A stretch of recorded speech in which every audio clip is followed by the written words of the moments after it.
First things first, Happy New Year everybody. Welcome to 2017. It's your buddy Grizz, and I'm back after a short break. I decided to take over the holidays. Speaking of which, I hope you all had a wonderful Christmas and or holiday season, whatever you happen to be celebrating, be it Hanukkah or Kwanzaa or whatever. Myself, I had an awesome Christmas and I ate so many sweets that I'm pretty sure I'm at least halfway to diabetes at this point. But enough about my failing health, let's get into this weapon review, shall we?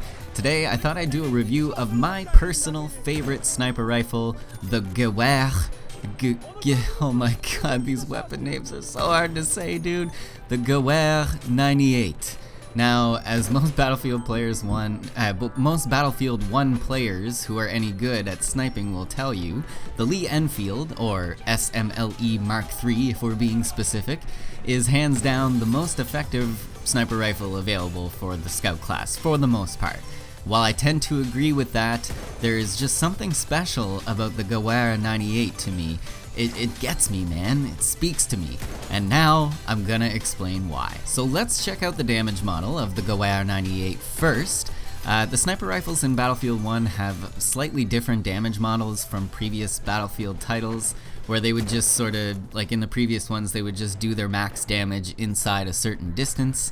That's no longer how it works in BF1. Now the sniper rifles have a sweet spot, so to speak, where they will do their max damage of 100. And in the case of the Gewehr 98, it will do 100 damage between 80 and 120 meters. Anything before 80 meters, or after 120 meters, I guess, the damage value is 80. The Gewehr 98, oh my god, Gewehr, I can't do that, The Gewehr 98 only has a 5-round magazine, which I would say is its biggest pitfall. Compare that to the Lee Enfield's 10-round magazine and you can clearly see why. But to counter the lower mag size, this weapon actually reloads slightly faster than the Lee Enfield, so at least it has that going for it. Rate of fire is 50 rounds per minute, which is a tiny bit slower than the Lee Enfield as well, but here's where the Gewehr 98 brings home the bacon. This weapon's muzzle velocity is the highest of all the sniper rifles available, at this time of course, at 880 meters per second. That right there is why I love this weapon so much. Having the fastest muzzle velocity means that your bullets travel the fastest, obviously, which also means you don't have to lead targets who are on the move as much as the other rifles. So it's a little bit easier to land your shots if you ask me. Also, being that its sweet spot is between 80 and 120 meters, the Gewehr 98 is better suited for long-range sniping than the Lee Enfield is. In fact, there's only one other rifle that sort of beats the Gewehr 98 for long-range sniping, and that is the M1903, the Springfield, which has its sweet spot between 100 and 150 meters. That being said, the Gewehr 98 still beats the M1903's bullet velocity, so even though it does have better damage at longer ranges, you still need to lead your targets on the move or sort of aim higher, which makes enemies a little bit more difficult to hit at longer ranges. Alright, so let's look at the 3 different variants of this weapon. There is the Marksman variant, which is sort of my go-to one, the Sniper variant, also very decent, and finally the Infantry variant, which, if I'm being completely honest, I have not even used yet. The Marksman variant is my favorite. It's equipped with a lower magnification scope and a palm rest. The Sniper variant is your more longer range option, I guess, with a high magnification scope and a bipod coming equipped on it. And finally, the Infantry variant has the iron sights and bayonet for a more close range setup. So like I've said twice already, the Marksman variant is my go-to option because for me, I really like to move around a lot when I'm sniping, and I very rarely go prone because that's sort of just makes you an easy target for a headshot. That scope glint will give you away in a second, and other snipers can sort of tell right away that you're proned out, so it's an easy headshot for them. So for me, I like the lower magnification scope over the higher one on the Sniper variant.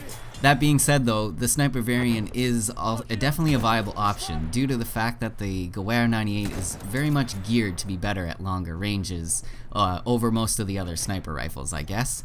So if you like finding a good spot and bipoding out, then the sniper variant will probably be the better option for you. Now, the infantry variant, like I said, I never use it.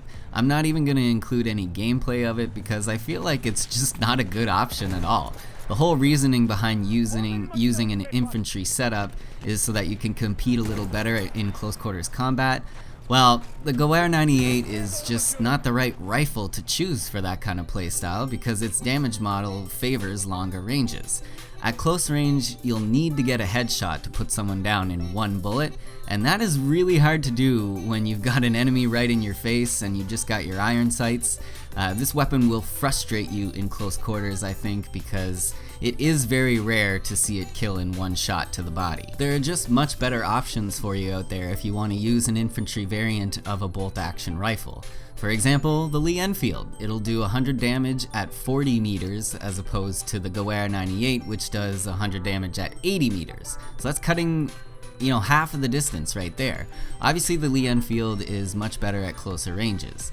Then of course there is also the Martini-Henry, which was nerfed recently, but I think it's still a better option for close quarters if we're talking about damage values only. The Martini's rate of fire is much slower though, since it's a single shot rifle, so there's that to consider as well. But the only difference performance-wise between the infantry variant and the marksman and sniper variants is that the infantry will recover from recoil and spread faster than the other two. But this holds almost no advantage at all, because think about it, it's a bolt-action rifle, and you're gonna have to release your aim after every shot to chamber another round, so the recoil recovery time is kind of a non-issue anyway. It is my opinion that the marksman variant really is the cat's pajamas, dudes.